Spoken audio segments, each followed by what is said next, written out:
You're listening to A Chapter a Day, a daily podcast. The Bible comes alive as we read a chapter out loud each day. Hello, everyone. It's time for a chapter a day. And today we are reading Leviticus, chapter 15. Leviticus, chapter 15. Here's what it says.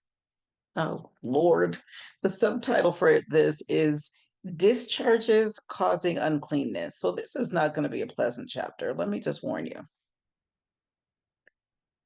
The Lord said to Moses and Aaron, "Speak to the Israelites and say to them, when any man has an unusual bodily discharge, such a discharge is unclean. Whether it continues flowing from his body or is blocked, it will make him unclean. This is how his discharge will bring about uncleanness. Any bed the man with a discharge lies on will be unclean, and anything he sits on will be unclean. Anyone who touches his bed must wash their clothes and bathe with water, and they will be unclean till evening.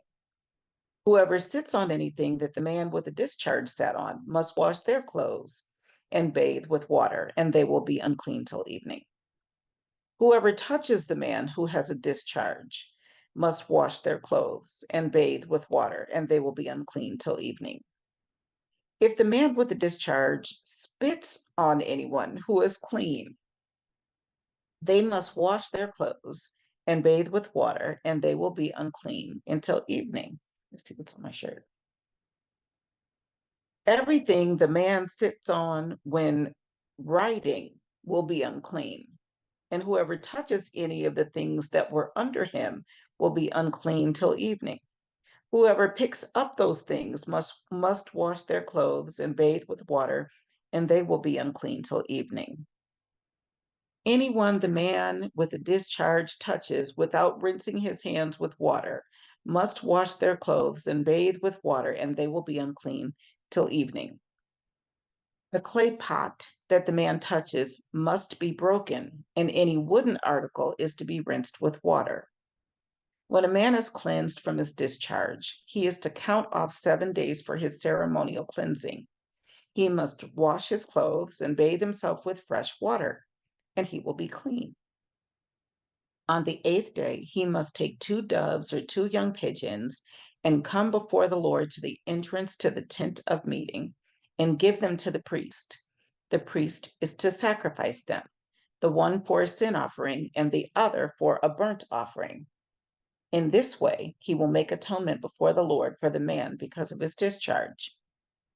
When a man has an emission of semen, he must bathe his whole body with water, and he will be unclean till evening. Any clothing or leather that has semen on it must be washed with water, and it will be unclean till evening. When a man has sexual relations with a woman and there is an emission of semen, both of them must bathe with water, and they will be unclean till evening. When a woman has her regular flow of blood, the impurity of her monthly period will last 7 days, and anyone who touches her will be unclean till evening. Anything she lies on during her period will be unclean, and anything she sits on will be unclean. I want to see how they say it in King James.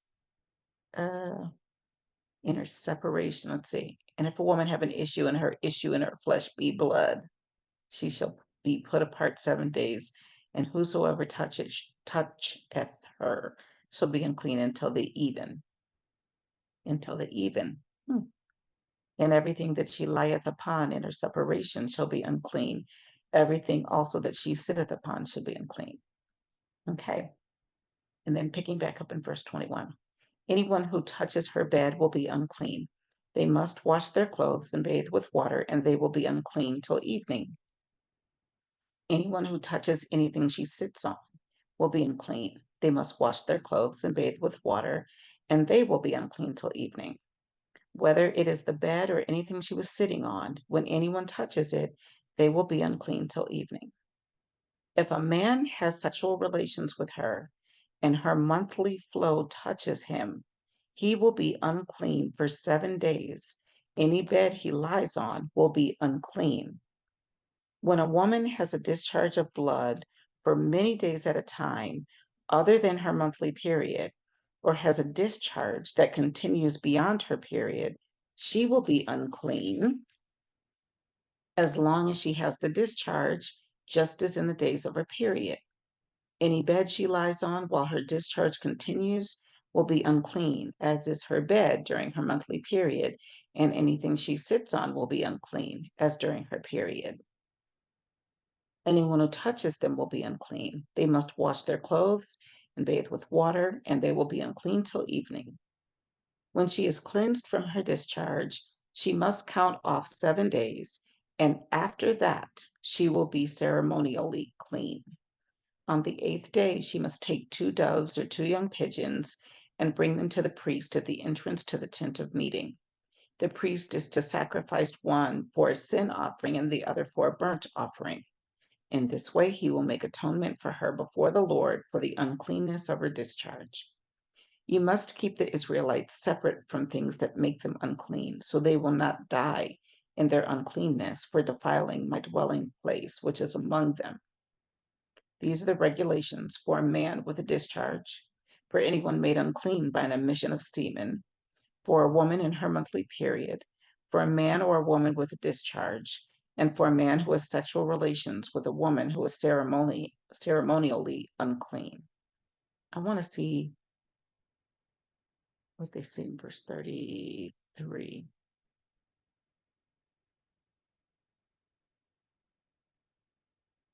And of her that is sick of her flowers, and of her that is sick of her flowers, and of him that hath an issue of the man, and of the woman, and of him that lieth with her that is unclean. Wow. Her that is sick of her flowers. Isn't that an interesting way to put it? Well, that was Leviticus chapter 15 about discharges. Lovely. Okay, see you tomorrow.